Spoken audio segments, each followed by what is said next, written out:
नमस्कार बंधुगण। आपण जानते कि भगवान विष्णु कहीं अधा मनीष और अधा सिंह रूप को धारण करते? किए थिला सही असुर जे निजक भगवान ठार बड़ बोली घोषणा करथिला एवं केही किपरि जने छोट भक्त अटल विश्वास समग्र ब्रह्मांड को बदलाई देथिला। आज आम जाना श्री विष्णु चतुर्थ अवतार नरसिंह अवतार संपूर्ण कहानी। अति प्राचीन काल दुई भयंकर असुर भाई थिले, हिरण्याक्ष और हिरण्यकश्यप। हिरण्याक्ष को वराह अवतार भगवान विष्णु बद्ध करने पर तांको भाई हिरण्यकश्यप क्रोधरे जली उठिले। से प्रतिज्ञा कले, मु विष्णु प्रतिशोध नेबी। तीन लोकरे केवल मोर ही पूजा हेब। यही इच्छा पूरण पाई से मंदराचल पर्वत को जाई कठोर तपस्या आरंभ कले। वर्ष पर वर्ष से गोटे पादरे ठिया होई ध्यान कला। ना खाद्य ना पानी ना विश्राम। तांको तपस्या एते भयंकर थिला जे तांको शरीर पिंपुड़ी माने खाईदेले। केवल हाड़र ढांचा रहीगला, किंतु तांको मन अचल रहीगला। तपस्यार तेजरी अग्निशिखा बाहरी समग्र ब्रह्मांड को उत्तप्त करदेला। देवता माने भयभीत होई ब्रह्मा पाखक गले एवं कहिले, हे प्रभु, हिरण्यकश्यप तपस्या सृष्टि संकट में पड़ी, दयाकरी तांको दर्शन दियंतु। ब्रह्मदेव तपस्या स्थल पहुँची कमंडल पवित्र जल छिंचिदेले। मुहूर्तक मध्य हिरण्यकश्यप शरीर पूर्वपरि सुस्थ होईगला। ब्रह्मा कहिले, हिरण्यकश्यप, तुमर तपस्या मु प्रसन्न, माग कौन वर मागुछ? हिरण्यकश्यप अत्यंत चतुरतार सहित वर मागिला। कौन सी देवता, दानव, मनीष किंबा पशु मते मारी पारिबे नहीं। दिन रे नुहे ना राति रे नुहे, घर भितरे नुहे बाहर नुहे, पृथ्वी रे नुहे कि आकाश रे नुहे, कौन से अस्त्र किंबा शस्त्र रे नुहे। ब्रह्मा कहिले, तथास्तु। वर पाइबा पर हिरण्यकश्यप भाविला जे से वर्तमान अमर। तार अहंकार सीमा छाड़ीगला। से स्वर्ग उपर आक्रमण करी देवता मानक परास्त कला एवं इंद्र सिंहासन दखल करनेला। तीन लोकर से घोषणा कला, आज विष्णु नुहे केवल मोर पूजा हेब। जी विष्णु नाम नेब ताकू मृत्युदंड दियाजिब। धर्म कांदिबाकू लागिला। देवता माने लुचिगले। ऋषि मुनिगणे यज्ञ बंद होईगला। समग्र पृथ्वी अधर्म राज्य स्थापित हैला। हिरण्यकश्यप स्वर्ग, पृथ्वी और पाताल उपरे निजर शासन स्थापन करिथिला। सबुआडे तार भय थिला। ऋषि मुनि मानक यज्ञ बंद होई जाइथिला। मंदिर गुड़िक शून्य पड़ीथिला एवं केही मध्ये भगवान विष्णु नाम नेबाकू साहस करुनथि। एही समय रे हिरण्यकश्यप पत्नी कयाधु गर्भवती थिले। गोटे दिन देवराज इंद्र भाविले जे असुरर पुआ मध्य भविष्यत देवता मानक पाई विपद हेब। से कयाधु को बंदी करी नहीं जावाकू चेष्टा कले। ठीक सही समय महर्षि नारद सेठारे पहुँची से इंद्र को कहले, हे देवराज, यही गर्भर थिबा शिशु साधारण नुहे। से भगवान विष्णु परम भक्त हेब। ताको कौनसी क्षति करंतु नहीं। इंद्र महर्षि नारद कथा मानी कयाधु को छाड़देले। महर्षि नारद कयाधु को निज आश्रम को नहीं गले। सेठारे प्रतिदिन से श्रीहरि महिमा, भक्ति, धर्म और सत्यर उपदेश देउथिले। कयाधु से कथा शुणुथिले आउ तांको गर्भरे थिबा शिशु मध्य सबु किछि मन दे शुणुथिला। किछि समय पर जने पुत्रर जन्म हैला। तांको नाम रखागला प्रहलाद। प्रहलाद बड़ हेबा सहित तांको मुखर सबुबेले गोटे नाम शुणा जाउथिला, ओम नमो नारायण। से सकाळ उठी भगवान विष्णु ध्यान करुथिले। खेलिबा समय मध्य भगवान का नाम जप करुथिले। छोट छोट सांग मानक मध्य कहूथिले, भगवान विष्णु ही समग्र सृष्टिर पालन करता। तांको भक्ति ही जीवनर सबुठारु बड़ धन। यही कथा हिरण्यकश्यप कान पहुँचला। प्रथमे से विश्वास कर पारिले नहीं। से भाविले जे यह केवल पिला बेलर भूल, किंतु तांको मनरे गोटे प्रश्न उठिला, मोर घरे विष्णु भक्त किपरि जन्म नेला। से निष्पत्ति नेले से प्रहलाद गुरुकुल रे पठाई असुर नीति शिखाइबे, जहाद्वारा से विष्णु नाम भूली जिबे। हिरण्यकश्यप निज पुआ प्रहलाद असुर गुरु षंढ और ଅମକଙ୍କ ଗୁରୁକୁଳକୁ ଗୁରୁମାନେ ରାଜାଙ୍କ ଆଦେଶ ମାନି ପ୍ରହ୍ଲାଦଙ୍କୁ ଶିକ୍ଷା ଦେବା ଆରମ୍ଭ କଲେ। ସେମାନେ ଶିଖାଉଥିଲେ ରାଜା ହିଁ ସର୍ବଶକ୍ତିମାନ, ହିରଣ୍ୟକଶିପୁ ହିଁ ସବୁଙ୍କର ଭଗବାନ।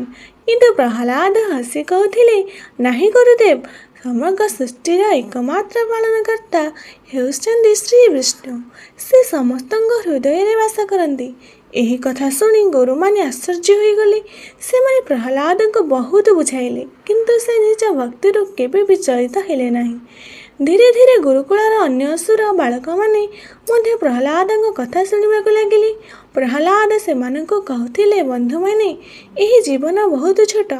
ଧନ, ଶକ୍ତି ଓ ଅହଙ୍କାର ଦିନେ ନଷ୍ଟ ହୋଇଯିବ, କିନ୍ତୁ ଶ୍ରୀହରିଙ୍କ ଭକ୍ତି କେବେ ନଷ୍ଟ ହୁଏ ନାହିଁ। ସେଥିପାଇଁ ଛୋଟବେଳୁ ହିଁ ଭଗବାନଙ୍କ ନାମ ସ୍ମରଣ କର। କିଛି ଦିନ ପରେ ହିରଣ୍ୟକଶିପୁ ପ୍ରହ୍ଲାଦଙ୍କୁ ରାଜସଭାକୁ ଡାକିଲେ। ଶ୍ରୀହରି କୋଳରେ ବସାଇ ପଚାରିଲେ, ପୁଅ, ଗୁରୁକୁଳରେ ତୁମେ ସବୁଠାରୁ ଭଲ କ'ଣ ଶିଖିଛ? ପ୍ରହ୍ଲାଦ ବିନମ୍ରତାର ସହିତ ଉତ୍ତର ଦେଲେ, ପିତାଶ୍ରୀ, ମୁଁ ଶିଖିଛି ଯେ ମଣିଷ ଜନ୍ମର ସବୁଠାରୁ ବଡ଼ କର୍ତ୍ତବ୍ୟ ହେଉଛି ଭଗବାନ ଶ୍ରୀ ବିଷ୍ଣୁଙ୍କ ଭକ୍ତି କରିବା। ସେ ହିଁ ସମସ୍ତଙ୍କ ପରମେଶ୍ୱର। ଏହା ଶୁଣି ହିରଣ୍ୟକଶିପୁଙ୍କ ମୁହଁ କ୍ରୋଧରେ ଲାଲ ହୋଇଗଲା। ସେ ସିଂହାସନରୁ ଉଠି ଗର୍ଜନ କରି କହିଲେ, ମୋ ସାମ୍ନାରେ ବିଷ୍ଣୁଙ୍କ ନାମ ନେବାର ସାହସ କିପରି କଲୁ? ତୋତେ ଏହି ଶିକ୍ଷା କିଏ ଦେଇଛି? ପ୍ରହ୍ଲାଦ ଶାନ୍ତ ସ୍ୱରରେ କହିଲେ, ପିତାଶ୍ରୀ, ଏହି ଜ୍ଞାନ କୌଣସି ମଣିଷ ଦେଇନାହାନ୍ତି। ଏହା ସ୍ୱୟଂ ଶ୍ରୀହରିଙ୍କ କୃପା। ସେ ସମସ୍ତଙ୍କ ହୃଦୟରେ ବାସ କରନ୍ତି। ଏହି କଥା ଶୁଣି ହିରଣ୍ୟକଶିପୁଙ୍କ କ୍ରୋଧରେ ସୀମା ରହିଲା ନାହିଁ। ସେ ତୁରନ୍ତ ସୈନିକମାନଙ୍କୁ ଆଦେଶ ଦେଲେ, ଏହି ବାଳକକୁ ଯେପରି ହେଉ ବିଷ୍ଣୁ ଭକ୍ତିରୁ ଦୂର କର। ଯଦି ସେ ନ ମାନେ ତାକୁ ମୃତ୍ୟୁଦଣ୍ଡ ଦିଅ। ହିରଣ୍ୟକଶିପୁଙ୍କ କ୍ରୋଧ ଦିନକୁ ଦିନ ବଢ଼ିବାକୁ ଲାଗିଲା।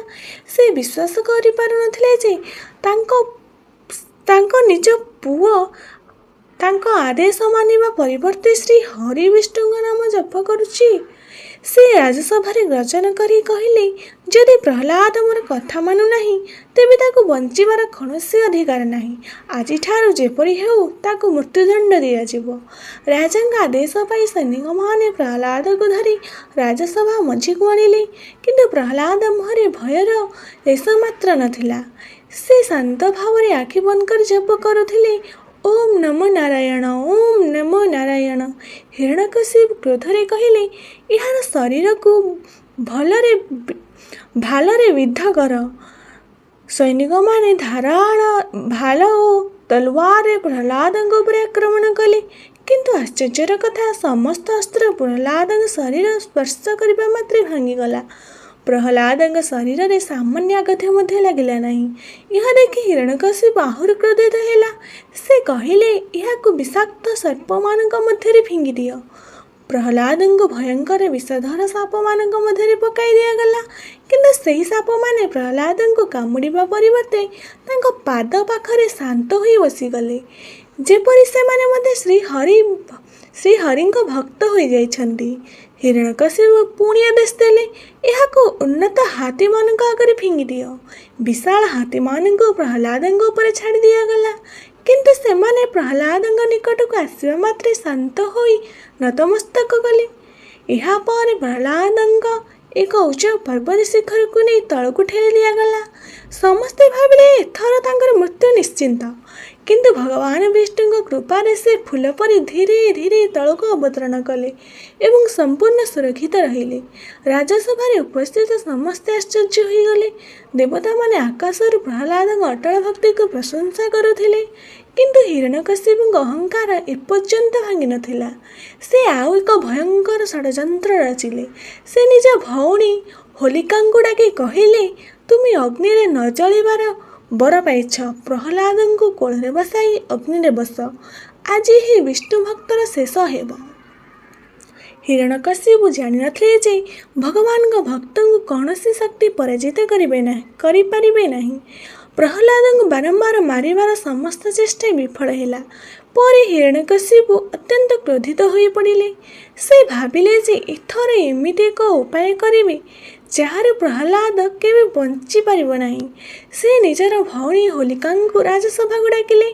ହୋଲିକା ବ୍ରହ୍ମାଙ୍କଠାରୁ ଏମିତି ଏକ ଦିବ୍ୟ ବସ୍ତ୍ର ପାଇଥିଲେ ଯାହା ପିନ୍ଧିଲେ ଅଗ୍ନି ତାଙ୍କୁ ଜଳାଇ ପାରିବେ ନାହିଁ। ହିରଣ୍ୟକଶ୍ୟପ କହିଲେ, ଭଉଣୀ, ପ୍ରହ୍ଲାଦକୁ କୋଳରେ ବସାଇ ଜଳନ୍ତା ଅଗ୍ନିରେ ବସ। ତୁମେ ବଞ୍ଚିଯିବ, କିନ୍ତୁ ପ୍ରହ୍ଲାଦ ଅଗ୍ନିରେ ପୋଡ଼ି ମରିଯିବ। ହୋଲିକା ନିଜ ଭାଇଙ୍କ କଥା ମାନିଲେ। ଏକ ବିଶାଳ ଚିତା ପ୍ରସ୍ତୁତ କରାଗଲା।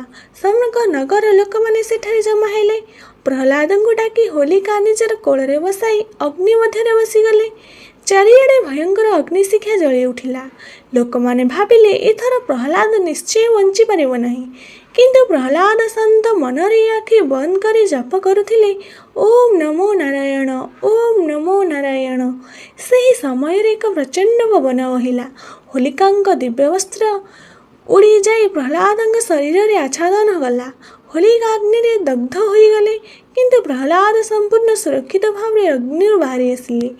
ଆକାଶରୁ ଦେବତାମାନେ ପୁଷ୍ପବର୍ଷା କଲେ। ଋଷିମୁନିମାନେ ଶ୍ରୀହରିଙ୍କ ଜୟଧ୍ୱନି କଲେ।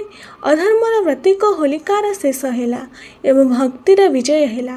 ଏହି ଘଟଣାର ସ୍ମୃତିରେ ଆଜି ମଧ୍ୟ ହୋଲିକା ଦହନ ପାଳନ କରାଯାଏ। ଏହା ଦେଖି ହିରଣ୍ୟକଶ୍ୟପ କ୍ରୋଧରେ ପାଗଳ ହୋଇଗଲା। ସେ ପ୍ରହ୍ଲାଦଙ୍କୁ ରାଜସଭାକୁ ଡାକି ଗର୍ଜନ କରି ପଚାରିଲେ, କହ, ତୋର ବିଷ୍ଣୁ କେଉଁଠୁ ଅଛନ୍ତି? ଆକାଶରେ, ନା ପୃଥିବୀରେ, ନା ଏହି ରାଜମହଲରେ? ପ୍ରହ୍ଲାଦ ଶାନ୍ତ ସ୍ୱରରେ କହିଲେ, ପିତାଶ୍ରୀ, ଭଗବାନ ଶ୍ରୀ ହରି ସର୍ବତ୍ର ଅଛନ୍ତି। ସେ ପ୍ରତ୍ୟେକ କଣିକାରେ ବିରାଜମାନ।